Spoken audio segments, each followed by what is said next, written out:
YouTube. Aujourd'hui, on va parler de polémique. Polémique qui s'est passée. Du coup, il y a un article qui est sorti dans Libération.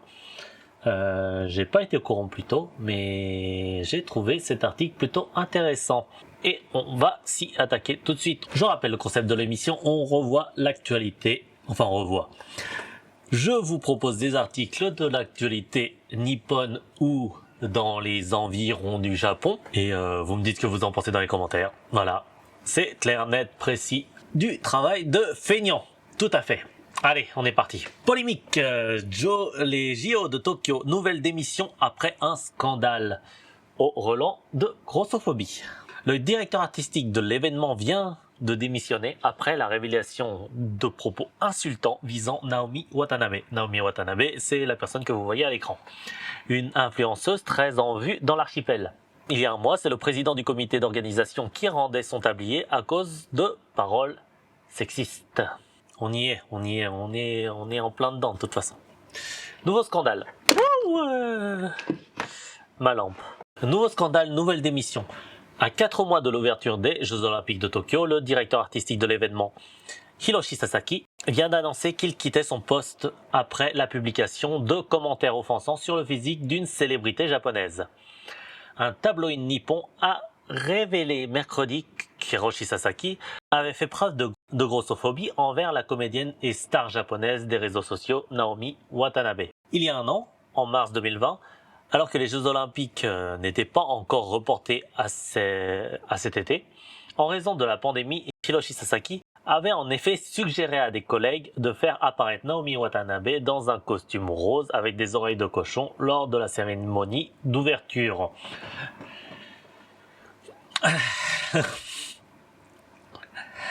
Son idée, aussitôt rejetée, bah oui, tu m'étonnes, était de jouer sur les mots anglais olympique, Olympics.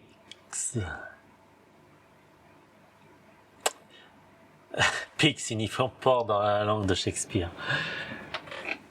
Oh putain. Grave insulte. Dans une déclaration, Hiroshi Sasaki s'est dit profondément désolé pour cette grave insulte. De son côté, la nouvelle présidente du comité d'organisation, Seiko Hashimoto, s'est dite choquée par l'affaire Sasaki. Plaisanter sur le physique est très inapproprié.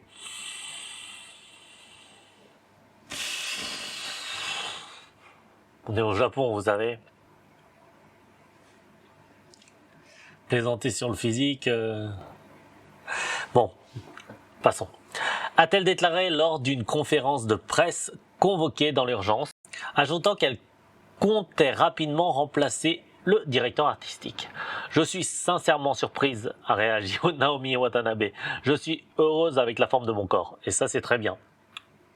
Je suis tout à fait content d'entendre ça, surtout dans un pays comme le Japon, que justement les personnes un peu enveloppées sont assez mal vues dans la société au final.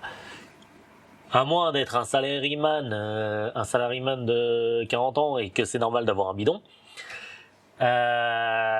Pour les femmes, être un peu, comme qui dirait, un petit peu en matière, en forme, c'est assez mal vu. Enfin, pas mal vu, mais pas attirant. Faut arrêter. Enfin bon, bref. Dans son communiqué, elle espère qu'un jour, chaque personne pourrait respecter et accepter les pensées et caractéristiques des autres. Tout à fait louable. Honnêtement, on aurait pu croire que cette personne allait péter un câble en mode ouais, non mais c'est quoi, faut absolument canceller cette personne, blablabla. Mais en fait, non, elle a très bien réagi en délivrant un message louable. Cette femme de 33 ans a une personnalité médiatique ultra connue au Japon et très influente sur les réseaux sociaux. Son compte Instagram est suivi par 9,3 millions de personnes. Pas couillon. Tu veux pas m'enfiler un petit million? Non, je ne connaissais pas Naomi Watanabe moi avant ça. Enfin bon, bref. Célèbre dans l'archipel depuis son imitation de la chanteuse Beyoncé en 2008, elle a aussi gagné en notoriété dans les pays occidentaux en apparaissant notamment en 2019 dans la série Queer Eye de Netflix, qui met en scène des spécialistes en style. Ses rondeurs totalement assumées contrastent avec les canons de beauté féminin au Japon, et elle a déjà été victime d'insultes sur son apparence par le passé. Et ça, c'est ce que je disais tout à l'heure, c'est le côté assez enrobé, c'est surtout en fait dans son cas, parce qu'elle est beaucoup plus enrobée que la plupart des femmes au Japon, c'est vraiment, ça peut être vraiment sujet à moquerie. Honnêtement, si elle est bien dans son corps, si au niveau santé elle se porte bien, il n'y a aucun problème à avoir des rondeurs. Et je suis premier à dire ça, hein, ça c'est, je veux dire. Bon, il faudrait peut-être que je me remette à faire du sport quand même. Mais c'est pas la question. Allez, on continue. Casse-tête sanitaire.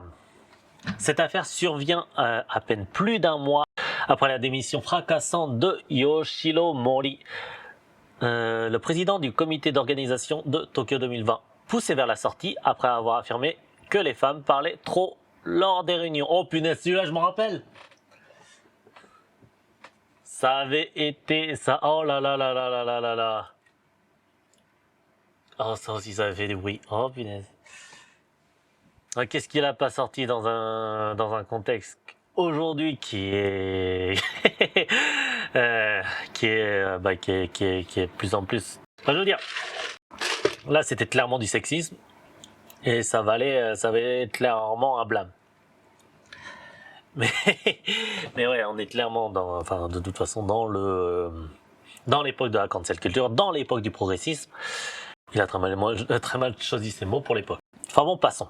Il avait été remplacé par Seiko Hashimoto, qui se serait bien passé de ce nouveau scandale. Oui, tu m'étonnes.